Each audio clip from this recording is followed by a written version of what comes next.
नमस्कार। आज हम बात करने वाले हैं भारत के क्रिप्टो भविष्य की और सारा खेल कहीं ना कहीं आने वाले बजट पर अटका हुआ है।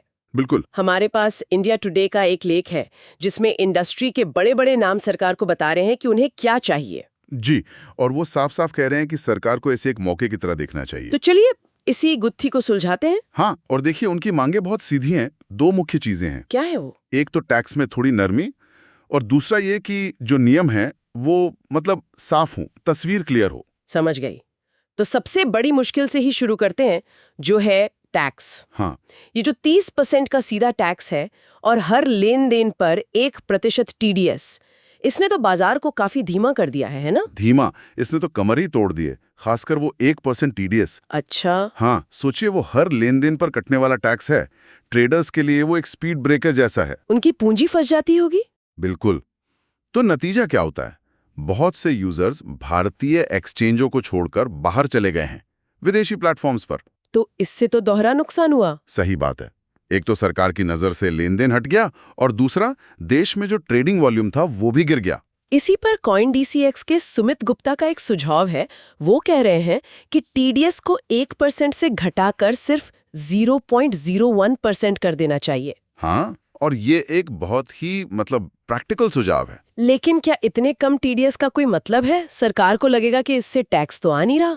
देखिए, यही तो असली मुद्दा है। इंडस्ट्री का तर्क है कि टीडीएस का मकसद पैसा कमाना होना ही नहीं चाहिए। तो फिर क्या होना चाहिए? इसका मकसद सिर्फ लेन देन को ट्रैक करना होना चाहिए, और 0.01% पर भी सरकार हर ट्रांजैक्शन पर नजर रख पाएगी। अच्छा, तो इससे यूजर्स वापस आ जाएंगे? बिल्कुल। और ये सिर्फ यूजर्स की वापसी नहीं है। सोचिए, जब सारा वॉल्यूम भारतीय एक्सचेंजों पर आएगा तो भारत एक बड़ा क्रिप्टो हब बन सकता है। वाह, ये तो बड़ी बात है। जी, इसका असर पूरे फिनटेक इकोसिस्टम पर पड़ेगा। चलिए अब उस 30% वाले टैक्स पर आते हैं। ज़ेप्पे के राज करा और सुमित गुप्ता दोनों कह रहे हैं कि इसे इनकम टैक्स स्लैब से जोड़ना चाहिए। हाँ, और ये बहुत जरूरी मांग है। और सबसे जरूरी बात जो मुझे लगी वो है लॉस सेट ऑफ की, मतलब नुकसान को मुनाफे से एडजस्ट करने की छूट। बिल्कुल। देखिए, ये मांग क्रिप्टो को एक गंभीर निवेश के तौर पर स्थापित करने के लिए है। ये कोई लॉटरी या सट्टा नहीं है। जैसे स्टॉक मार्केट में होता है। एग्जैक्टली। जब आप स्टॉक्स में नुकसान को मुनाफे से घटा सकते हैं तो क्रिप्टो में क्यों नहीं?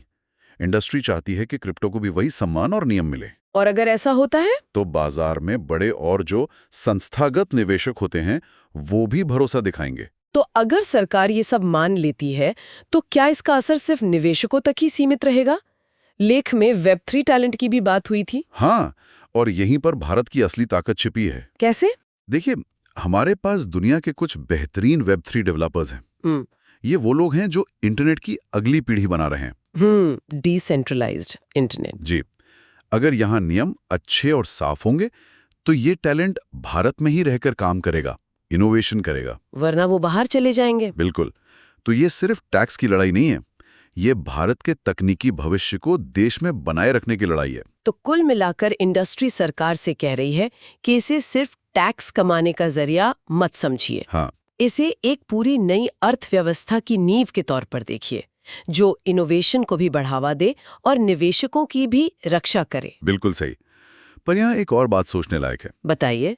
हमने ये तो बात कर ली कि इंडस्ट्री क्या चाहती है, पर एक पल के लिए सरकार की नजर से सोचिए। ठीक है। उनके लिए क्रिप्टो से जुड़े जोखिम भी तो हैं, जैसे मनी लॉन्ड्रिंग का खतरा या बाजार का बहुत ज्यादा ऊपर नीचे होना। हाँ, निवेशकों की सुरक्षा की चिंता भी होगी। बिल्कुल। तो शायद यही वो डर हैं जो उन्हें सख्त नियम बनाए रखने पर मजबूर करते हैं, और किसी भी बदलाव से पहले वो इन सब पर पूरी तरह से एक आश्वासन चाहेंगे।